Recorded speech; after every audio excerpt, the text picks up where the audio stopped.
হাই হাবিবা পাকঘৰলৈ আপোনালোক সকলোকে স্বাগতম জনাইছোঁ। আজি বনাম মাছৰ চিম্পল কাৰী। দেউতাই পুখুৰীৰ পৰা ডাঙৰ মাছ এটা মাৰি আনিছিলে আৰু মায়ে কুটি বাছি ধুনীয়াকৈ দিছে। যিহেতু মাছটো অলপ ডাঙৰ চাইজৰ আছিলে সেইকাৰণে মায়ে ধুনীয়াকৈ কাটি দিছে আৰু কৈছে পিঁয়াজৰ সৈতে মাছটো চিম্পলকৈ বনোৱা।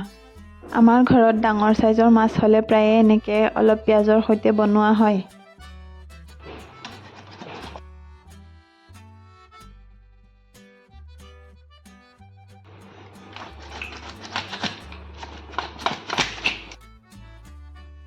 মাছটো কুটি বাছি হোৱাৰ পিছত পৰিষ্কাৰ হোৱাকৈ পৰিষ্কাৰ পানীৰে ধুই ল'লোঁ। এতিয়া এটা ডাঙৰ চাইজৰ পিঁয়াজ লৈ ল'ম আৰু পিঁয়াজটো মিহি মিহিকৈ স্লাইচ কৰি কাটি ল'ম। লগতে প্ৰয়োজনীয় মছলাখিনিও লৈ ল'ম। ইয়াৰ কাৰণে লৈ ল'ম এটা সৰু বাটি আৰু সৰু বাটিটোত 2 চামুচ হালধি গুড়ি, 2 চামুচ জলকীয়া গুড়ি আৰু 1.5 চামুচ জিৰা আৰু ধনিয়া গুড়িৰ লগতে লৈ ল'ম পৰিমাণ মতে নিমখ। মোৰ সৰু মাইনাজনীয়ে সুধি আছে মই কি কৰি আছোঁ। তাকে আপোনালোকৰ লগত আজি শ্বেয়াৰ কৰিম যে মোৰ মাইনাজনীয়ে মই কাম কৰি থকা সময়ত মোক কেনেধৰণে সোধে আৰু কি কয়। কি দেলিকা? কি দেলিকা? কি দেলিকা? বস তিতা টিকি টিকি এটো দেলিকা। মই একো নোকোৱাত তাই নিজৰ ভাষাৰে মোক বুজাব বিচাৰিছে মই কি কৰিছোঁ। মই মছলাখিনিত অলপ পানী মিহলাই গোটেইখিনি মিক্স কৰি ল'লোঁ। এতিয়া গেছটো অন কৰি এটা কেৰাহী বহুৱাই ল'ম। কেৰাহীটো গৰম হ'লে ইয়াতে দি দিম আধা কাপ সৰিয়হৰ তেল আৰু তেলখিনি গৰম হ'লে ইয়াতে দি দিম আগতে কাটি থোৱা পিঁয়াজখিনি। পিঁয়াজখিনি হেতাৰে লৰাই দিওঁতে মোৰ মাইনাজনীয়ে সুধি আছে ইয়াত জলকীয়াখিনি ঢালি দিওঁ নেকি মা? এইটো জলকীয়া ঢালি দিওঁ।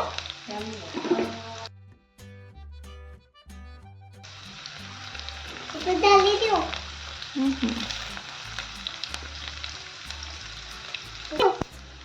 কি বুলি কৈছা? পিঁয়াজখিনিৰ কেঁচা গোন্ধ গৈ কালাৰটো অলপ চেঞ্জ অহাৰ পিছতে ইয়াতে দি দিম আগতে ৰেডি কৰি থোৱা মছলাখিনি। মছলাখিনি দি লগে লগে হেতাৰে অলপ লৰাই দিম। এতিয়া মছলাখিনি অলপ কুক হ'বলৈ এটা ঢাকনিৰ সহায়ত ঢাকি দিম।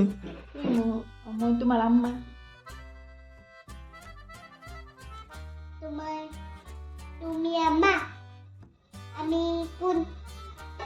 তুমি মোৰ মইনা।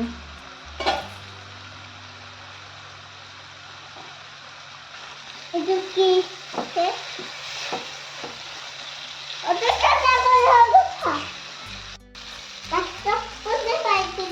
পিঁয়াজখিনি সিজিল নাই এবাৰ হেতাৰে লৰাই চাম আৰু পিঁয়াজখিনি সিজি মছলাখিনি কুক হৈ যেতিয়া অলপ অলপ তেল ওলাই আহিব তেতিয়া মাছখিনি ইয়াতে দি দিম।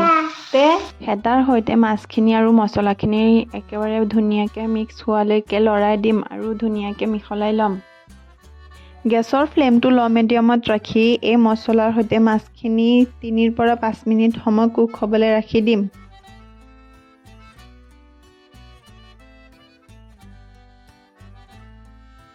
তিনিৰ পৰা 5 মিনিট কুক হোৱাৰ পিছতে ইয়াতে পৰিমাণ মতে পানী দি এটা হেতাৰে লৰাই দিম আৰু এটা ঢাকনিৰে ঢাকি দিম।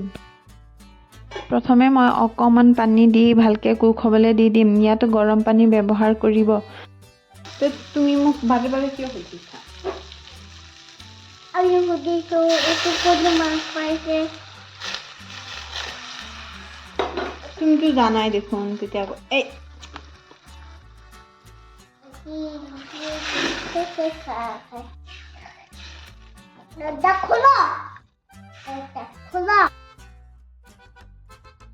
অলপ ডাঙৰ চাইজৰ মাছ হ'লে এনেধৰণে মাছৰ তৰকাৰীটো বনাই খাবচোন। যদি ভিডিঅ'টো ভাল লাগে তেতিয়া লাইক, শ্বেয়াৰ এণ্ড ছাবস্ক্ৰাইব কৰিবলৈ নাপাহৰিব।